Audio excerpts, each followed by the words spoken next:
Urang awai na getebot dengar lunggut kata-kata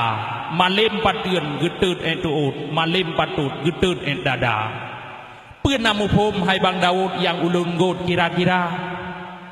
Nisi tima arti kupot malem patut petra makna. Urang tu pea pengeuh sepot buat dan patut gegeria. Rugawa gedu pea halua hareum nya getaluam peng-peng riba. Kupa kitab sabai gelium nyepeng harium getim tuba. Manusia akhir jamun tan perimun pegat dauta. Athai punting benam puen dumpua gege tan gekira.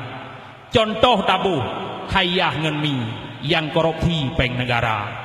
Hana tro-tro balum bidi padahai gaji uberaya. Hana guna untuk peci titel haji ho kena ba. Menyemantangនឹងក្របភីនឹងសួតពេជីគឺឡាប់ហុនដាមើហាននយោកដេពេជីគឺឡាប់ពេគួាលីម៉ៃដារ៉ាយ៉ាងលុនពកាសលើថាត់បុកទីកិនប្រូវូកាធីឲ្យសេដារ៉ាmenye awai yang korupsi tok pak waki tiro dua hai kan mandum yang lun taki nyata kaji le sitima tapi jino penyakit korupsi hayah ngan mi merajalela terus bagi ci kamu lai tapi hai mi no hana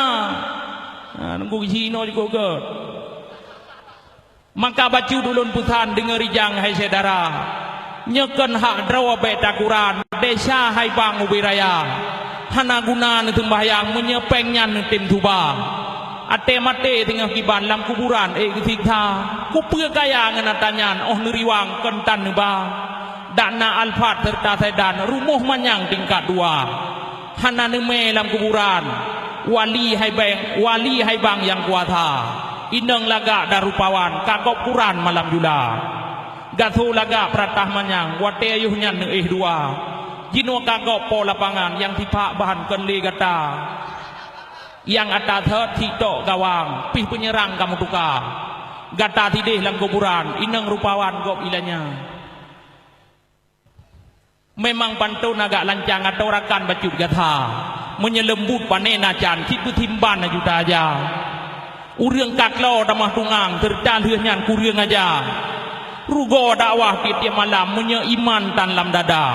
oh no manteng bacut nadam untuk rakan lain lon ba oh lieuh gedreun al mukarram tabaca nadam sampai poh 2